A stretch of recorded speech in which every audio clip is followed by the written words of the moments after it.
I'm Dave Hall, Special Agent with the U.S. Fish and Wildlife Service. There's a serious problem with the illegal kill on waterfowl. All these birds right here were seized from one hunter on one day, on January the 2nd, 1988. Before critical habitat destruction, waterfowl populations were noticeably declining in America during the late 19th and early 20th centuries.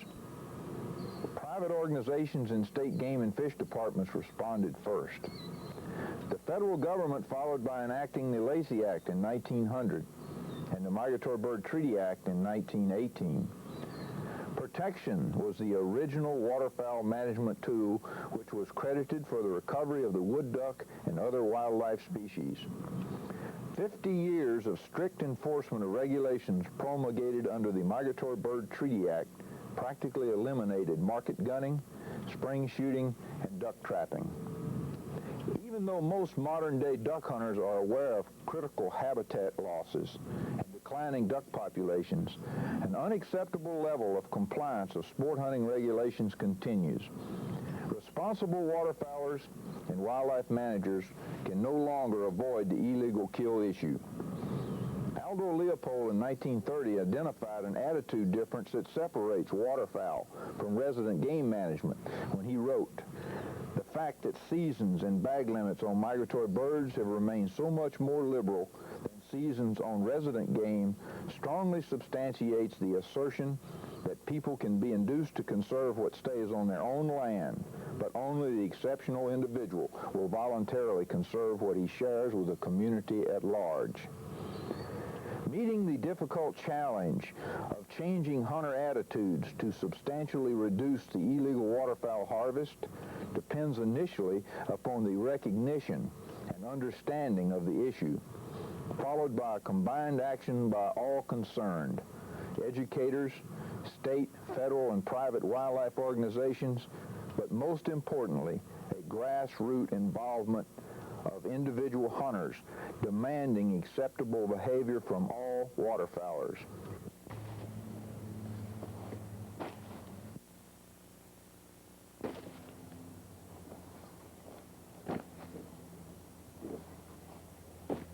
As a legal duck hunter, I really resent the fact that one person could go out in the marsh and shoot this many birds. My son and I have been hunting every day this season, and he's taken, I believe, 26 ducks for the whole season, and that's as many birds as piled up right here. If we didn't kill over the limit, we had a bad day. Well, I killed my first duck in 1961, but from that day to this, to right now, people are killing way too many ducks. You don't know what's... You can sit behind the desk and look at facts and figures and spreadsheets and graphs and computer data with circles and arrows and a paragraph on the back till you're blue in the face. But till you get out there and spend a cold day in the mud, either as a hunter or a game warden, and you don't know what's going on. Anybody that says illegal killing doesn't have an impact on these ducks needs to be sacking groceries or waiting on tables or something, because I got news for you. It does. The thing that's real sad about this is not an isolated case. This sort of activity goes on all over the country. A quick review of a few cases made during the 1987-88 waterfowl season by 7 U.S. Fish and Wildlife Service agents assigned to Louisiana and assisted by a handful of Louisiana Department of Wildlife and Fisheries agents justifies the concern expressed by reformed violators, legal hunters, law enforcement agents, and the results of waterfowl hunter behavior research.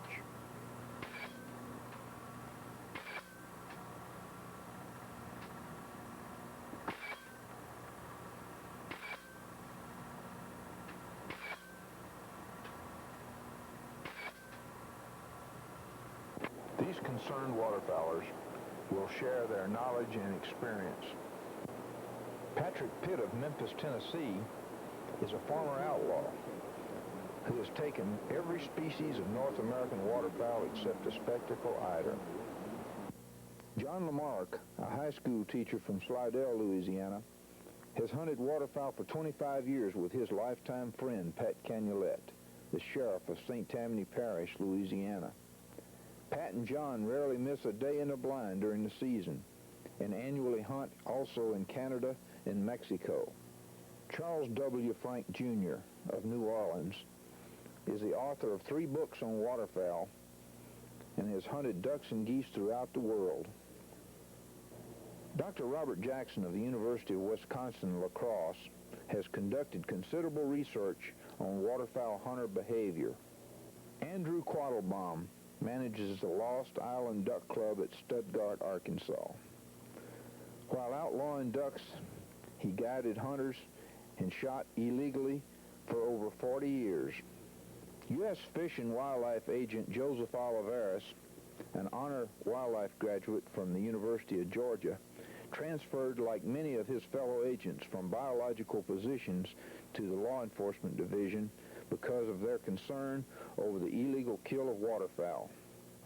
Arlen Benny Sinak of Houma, Louisiana, manages waterfowl and resident game on Golden Ranch Farm, a 39,000-acre lease at Gaines, Louisiana. Alan Ace Cullum, a former violator, presently guides for Roy Pittard, president and owner of Duck Guides Incorporated. Jesse Douay, a Cajun who lives in the marsh near Cutoff, Louisiana, appeared on the 1987 World of Audubon waterfowl documentary titled Ducks Under Siege. Bill Robinson manufactures the Duck Commander call from his shop on the Ouachita River in North Louisiana. In 1971, he shot 8 cases of shells from a blind where over 100 cases of shells were shot by he and his partners. Dan Tabor has 13 years experience as a wildlife biologist with the U.S. Fish and Wildlife Service and presently is managing a 60,000-acre plantation for the Gaines Foundation in Louisiana. William Bill Malore began his career in wildlife as a Louisiana Department of Wildlife and Fisheries agent. After assignments in South Carolina and Maryland as a Fish and Wildlife Service agent, Bill returned to Louisiana as a pilot agent. Like his father, Dennis Treitler is a former outlaw market hunter guide. He continues to live off the land, trapping, fishing, shrimping, and crabbing near Delacroix Island, Louisiana. Leroy Kohler and his partner maintain records that indicate they killed and sold 55,000 ducks in 5 years during the Depression in the 1930s.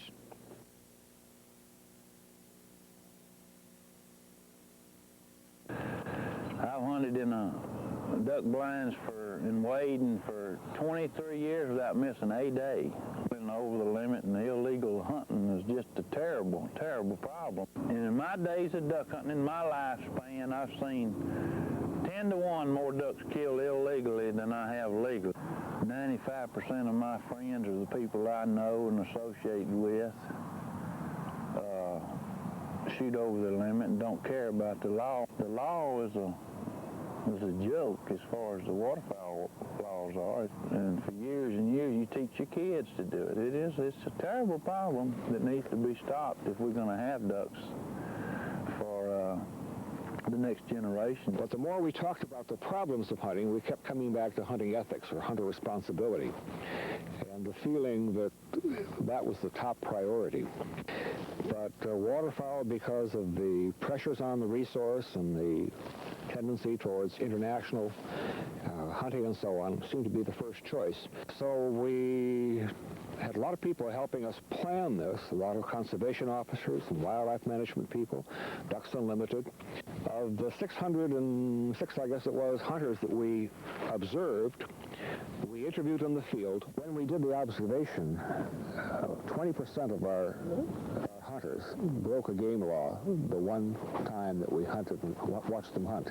The people who were professional interviewers from all over the state who were also hunters, and they went into these homes. We did 472 of these and conducted sometimes for an hour and a half, sometimes 2, or even longer, hours hours of interviewing. Again, satisfaction, how you got started. One of the questions we ultimately asked at the end of the interview was, look them right straight in the eye and say, do you violate? And 85% of our hunters, 85% said, yes, I violate. The 15% that didn't, we had seen 1 out of 6 violate the one day we watched them. So you'd be tempted to say that most hunters probably violate, and that isn't so shocking. I think that who's to say you're above that kind of sin? We're convinced that these kinds of violations do have an impact on the waterfowl kill and on the resource itself. Yeah, illegal kill is definitely a problem because I think there's very few people that go out there and shoot their limit. And I hunted with the majority of them, every different camp, and every place all over the South Terrebonne Parish. And I just think it's just somewhat taken for granted that you just go out and shoot what you feel like and shoot and come on back to the camp. Illegal kill, as far as what we've been seeing, is getting to be worse and worse of a problem. There's one behind you coming from. It looks like people's attitude that they just still go out there. When the birds are there, they just slaughter them. It seems that we are always a much more competitive race now than we were back in the old days. And that competitiveness has extended itself and broadened itself out to duck hunting, to deer hunting, to fishing, to everything. And You know, who was king of the hill, so to speak. It seemed like we enjoyed having a reputation as outlaws because people that couldn't kill ducks or didn't kill many ducks envied us. It was a status symbol. It was a way of life. I mean, it wasn't looked at. Some people may have looked at it like it was a parking ticket or doing 55 miles an hour in a 50, but it was an accepted practice. I mean, the ducks were there, and we bought a license so we could kill them. I think illegal hunting could almost equal the legal birds that are killed. I mean, I literally am ashamed to say about the numbers of ducks that were killed. And the whole thing was get them and at the same time get away from you boys. We viewed you as literally the enemy. Only thing that kept us from killing more of them was the fear of the federal boys. Did most of the duck hunters kill over the limit when they got a chance to? All the duck hunters kill over the limit. Any ducks he can kill. That's not the proof of manhood. At one time, I pretty well thought he was when I was a young buck. Like everyone else, I shot everything that came into the blind. No one thought this was immoral or illegal. It was really a way of life. Both the poorest hunter and the wealthiest sportsman went out and just busted as many ducks as they felt inclined to do. Traditionally, I think illegal hunting probably accounts for just as many birds, if not more birds, than legal hunting accounts for. You've been hunting ducks ever since you were a little boy. Did most of the people you knew violate the duck regulations? Yes, sir. I'd say all of them did. And some of my buddies still do. Got 2 or 3 boys that I used to hunt with every day that really rather I didn't hunt with them because I'm going to quit. The only reason I'd stop shooting was depending on how far I had to carry them or if I run out of shotgun shells. Doctors, lawyers, bankers, just everybody that duck hunted. They didn't feel it was wrong. The illegal kill was as great or not greater than the legal kill. I think everybody killed as many ducks as they wanted, and they just didn't pay any attention to the limit. It wasn't looked down on in society, and it was just a thing to do. A friend of mine, we left Barlow Bush and went down to the mouth of the river, and we stayed 3 days. And again, I'm ashamed to tell you, we killed 1,200 ducks. Some of them killed them for profit, but most of them kill them just to be killed. This has been their way of life. They just wanted to kill ducks. I shot as many illegal ducks as any man living today in Louisiana, probably. Yes, I probably did that. When I was young, I'd shoot 5 cases of shell a year. I got people on my ass as it is now. Why are they on to you? Because I got a bunch of dogs here that I preserve, and I don't want to let nobody shoot them. They don't like that. You're right, they don't. But you can see some of them right there. and nobody shoot those ducks. Why do you do that? Well, to preserve them, to protect them. Maybe next year we'll have some more. Illegal kill on ducks is a problem? Yes, it is. Throughout school, and as I talk to other people that have been in wildlife schools throughout the country, the role of illegal take and all that is usually ignored. I felt that I could do the most for the resource by getting into enforcement. I always relate back to when I came to Louisiana in 1980. I worked for 3 years before I found a hunter in the field who shot a limit and quit voluntarily when he still had the opportunity to kill other birds. And it took me 3 years to be sitting on hunters to actually see that. It's particularly bad in the point system states. Since the mallard hen has gone to 100 points, and I'm talking about now my second season in Louisiana and one whole season in Colorado, I have yet, except for on one occasion, seen a hunter kill a hen mallard and quit. If a hunter is put in a situation where there's lots of ducks and he's told, listen, you can shoot all you want, don't worry about the game wardens, you will not be checked, I think it'd be a very small percentage of people that would go out there, take their legal limit and quit. There's no peer pressure or social pressure against someone for doing that. The motivating factor for the vast majority of people is the fear of being caught if they violate. During the period of 1969 to 71, while doing my master's degree thesis, we studied the roosting habits of the wood duck in relation to sunset. We counted 44 wood duck roosts throughout the state of Louisiana in all types of habitat, alluvial floodplains, swamps, beaver ponds, and natural sloughs. And one of the most important factors that we discovered affecting the roosting numbers of wood ducks was illegal shooting. Determined that 79% of the wood ducks roost after sunset. This was very vividly demonstrated with ducks coming to roost as much as 30 minutes past sunset in large concentrations. Of course, shooting time ends at sunset, and we noticed on the roost that all of them were shot at some time or other. The management implications that we found from this were that there's a high crippling loss of ducks because of the darkness factor. There's also tremendous overkills because of the availability to take the ducks. Wood ducks are primarily taken as they go to roost in the evening, and the bulk of the birds that are killed after legal shooting hours.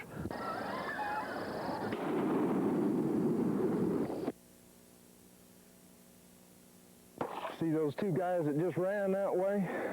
Well, it's no wonder they ran. The one guy, the adult, he had a juvenile with him. The adult had an unplugged gun, was shooting lead shot at ducks in a steel shot-only duck hunting area. He didn't have a state stamp or a federal stamp. He left his birds, which is wanton waste.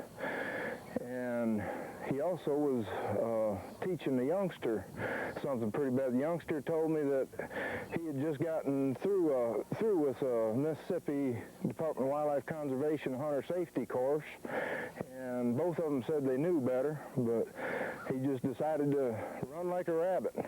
You as the sheriff are invited to hunt some pretty good places, and tell me about some experiences that you personally had. Yeah. We had an experience about 3 years ago, I guess. A fellow invited us to hunt down in his camp. John and I went out there before daylight, and we threw out the decoys, and we were sitting in the blind, and we started seeing just hundreds and hundreds of birds, mostly pintails and gadwalls, just pouring into the blinds around us. So before we fired a shot, we got out and started investigating, and we were standing in rice, about ankle deep in the pond. We moved, went away about 300 yards, killed a limit of birds, and came in, and the guy asked us why we quit and why we moved. So we explained to him because it was illegal, and we didn't want to shoot illegal birds, and we didn't want to violate the law like that. And he couldn't believe it. It was such a way of life with them that they thought everybody did that, and they couldn't understand why we didn't want to shoot them. Needless to say, we refused to go back, and this guy's a multimillionaire, owns a big corporation, and brings sports in there to get him business for his corporation. They're using the resource that we have here for everybody to benefit themselves financially. John and I killed our limit way away from everybody else. One blind brought in 65 birds and one brought in 57 birds. They were all pintails and gadwalls, all drakes, if they could. We refused to go the next morning. They couldn't understand. They couldn't believe it. And there was kids hunting in that group. And these kids learned to hunt like that. So they said, hey, you put rice in the pond, you're going to kill ducks. They started associating, so that's what those boys started doing. But they got to be taught the right way. They have to be taught. It looks like to me that a kid has a more of an opportunity to be taught the wrong way today than being taught the right way. Oh, yeah, definitely. I agree with that 100%. I think the illegal kill in Louisiana more than likely is close to the legal kill every year, just from the people I talk to. Well, you talk to a lot of people, and prominent people, political circles. Is there a feeling that killing over the limit or violating waterfowl laws are wrong? No. Not most politicians. Most of them feel that they're going to hunt 2 or 3 times a year, and they're going to hunt and kill what they want to kill. They're going to go to these big clubs and be waited on hand and foot, and they think it's their right to go do that. If people feel that it's been here all these years and it's their right to do it, and it's not their right to do it. These birds belong to everybody, but David, I would say that more people brag on killing illegal ducks than they do on killing illegal ducks. You know, we talk to guys now and they say, oh, I put 300 pounds of corn in my pond, or, you know, we got to go out this week and cane the blinds up and put the corn out. It's just, go check any of your feed stores around here. I'd say that their milo and corn sales go up 10 times in the month before duck season than it does the rest of the year. One of the feed stores had a sign on the window there, I believe last year. Yeah. Duck hunter special, milo, $5.99 a bag. 100, 50. That's right, I remember that. Is baiting a problem? Yes, baiting is still a problem.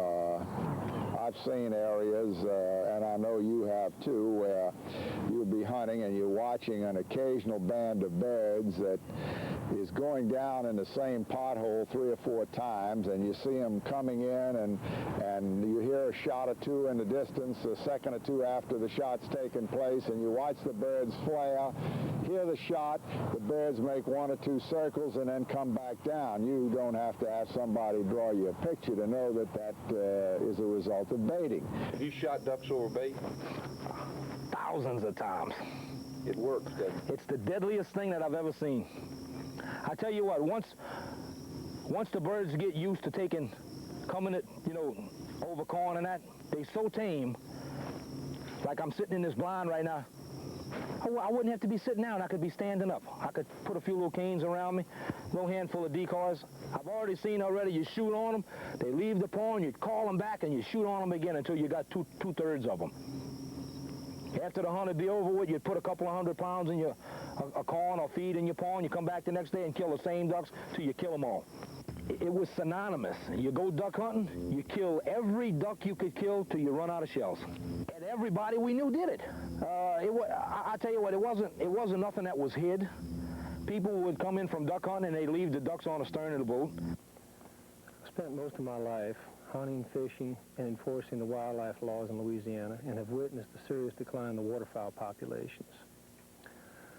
What's most discouraging has already been expressed in this program by former violators, law enforcement agents, legal hunters, and researchers, all agreeing that the illegal waterfowl kill is still a serious problem.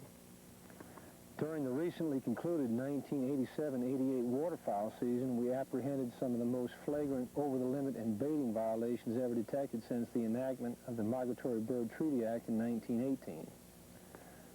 As an example, a 3-agent team I worked with between December 26, 1987 and January 17, 1988 observed the activities of 41 hunters in an area in Louisiana where ducks were concentrated.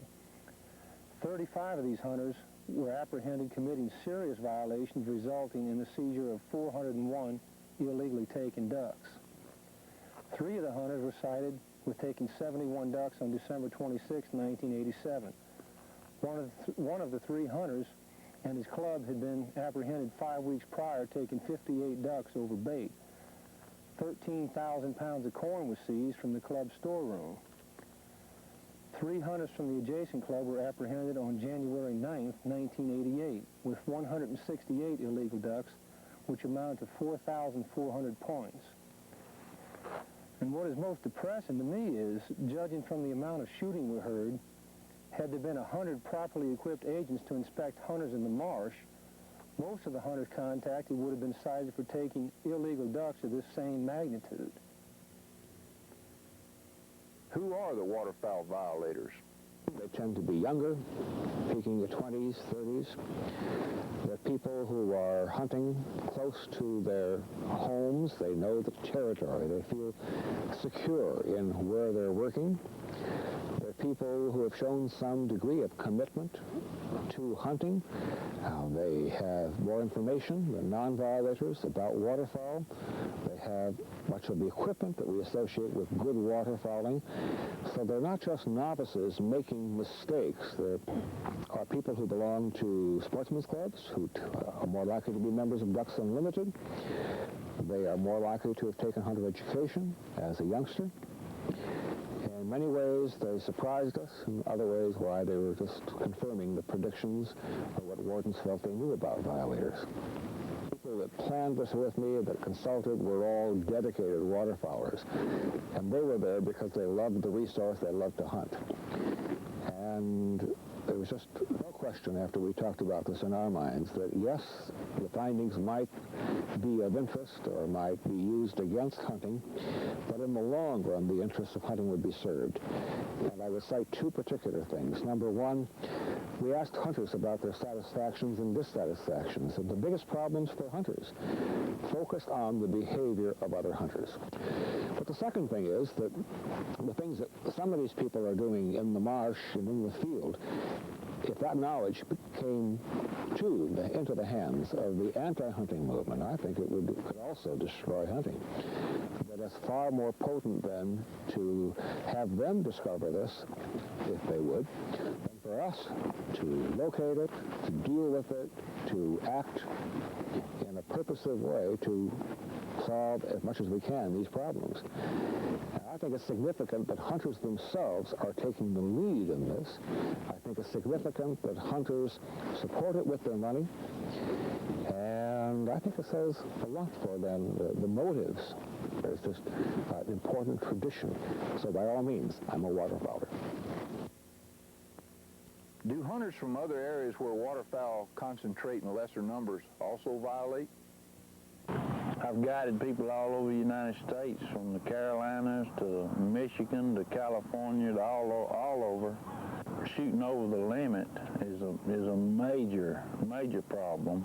I have duck hunters down here from Nebraska, New York, Chicago, California, all over the United States. Duck hunters would do it if they had the ducks everywhere else? I'm sure most duck hunters would, yes, sir. If Kentucky had thousands and thousands of ducks, you'd have thousands and thousands of outlaws up there. It's just a matter of where the ducks are. We're the outlaws because we got the ducks. Why did you stop violating the waterfowl laws? A federal agent here in Monroe had a talk at Roy's annual meeting of the duck hunting people around here, and he talked real sincere about it. He really did, Alaveras. And he kind of started scratching my head about this fella might be right. And then I really was on the verge of being converted, and then I got converted. I got busted with. If you and Mr. Pat hadn't gotten caught, would you still be shooting them further the way you did? I'd have to say it was probably without a doubt. I rode all the way home feeling like I was either going to throw up or mess in my britches. Just, you know, that was that kind of feeling I had. You know, I walked in the door and she knew something was wrong because I had one of those guilty looks on my face. I just soon told her I'd been with a prostitute somewhere. I just had to tell her that Joe Oliveris finally got King Mallard. I've killed my ducks and my share and more, and I want to see them from my grandson. I found out that it was wrong, and then if everybody was doing like I was doing, there would be no duck for my grandchildren and great-grandchildren and maybe your grandchildren. The mentality was there that there was no worry about the ducks running out. Back coming up in my 20s, what I know now in my early 40s, I would have never done that. And we were so afraid of getting caught that we just gave it up. And I'm going to tell you, last week was the first time in our family's history, and I'm going back 37 years, that the whole complete family was 100% legal.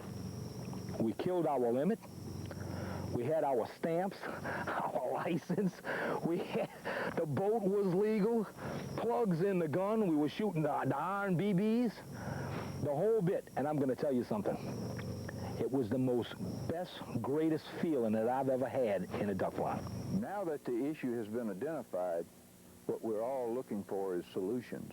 I think with the project we have going on here at Gaines, as far as participating in education, it's not a priority program. I think it's a total necessity. I think it's got to be done. But the fear of punishment is really the greatest deterrent to law enforcement. It's the way it has to be. It's man's human nature to want to brag about his prowess in the woods. Well, I think educational program on the problem of the ducks today, and more enforcement. Law enforcement people, that is the only way that we're going to have ducks 10 years from now to shoot. Just staying after the outlaws. And, you know, as far as I'm concerned, that's the only way it's ever going to be stopped. The only way we're going to perpetuate the hunting that we've got now. But you stop them from hunting, you know, let them sit home and, you know, be a couch potato and watch the ball game while everybody else is going and having a good time. And their dog's sitting out in the backyard getting fat and chasing a neighbor's cat. Yeah, it's a good deterrent. Well, they're putting people in jail now. I mean, and that isn't funny. I don't think my boss would let me have my job or give me a 6-month or 11-month, 29-day leave of absence and tell them I'll be right back. I got to go serve a jail term for killing too many ducks. But people are going to have to start listening to their conscience, accept what they've done, and admit that they've been wrong. And they're going to have to pass this down to their kids. My kids know more about the limits than most grown-ups, and they're 6 and 4. People got to stop and realize that their children, especially ones the age of mine, and grandchildren, aren't going to have anything.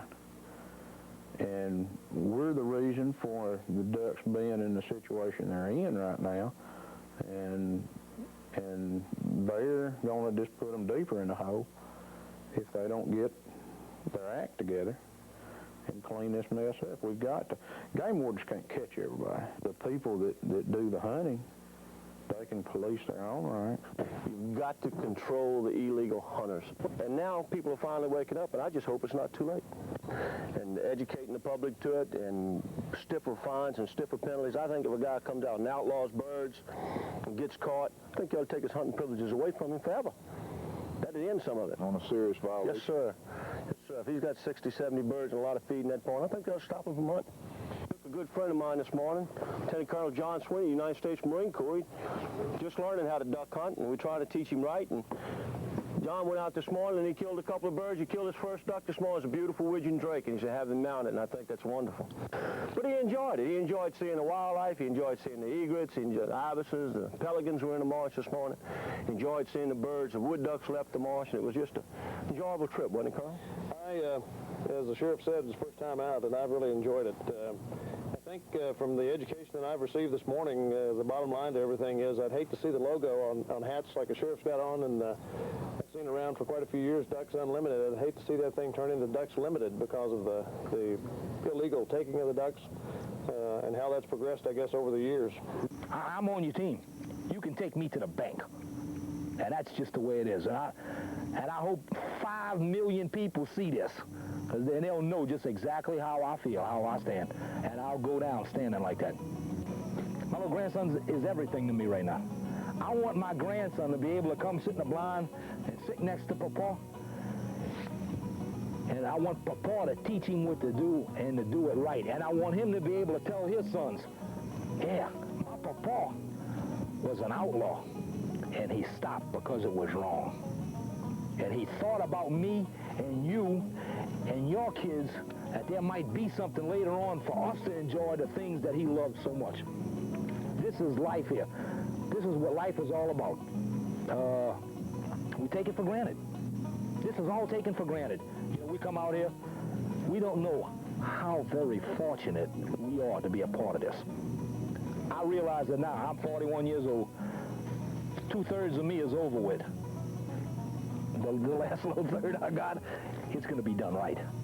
This is my life out there. And I want to help it get better.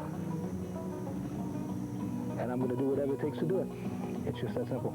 And I don't care whose feelings or whose feet get stepped on, whose feelings get hurt, or who gets burnt doing it. I'm going to do it.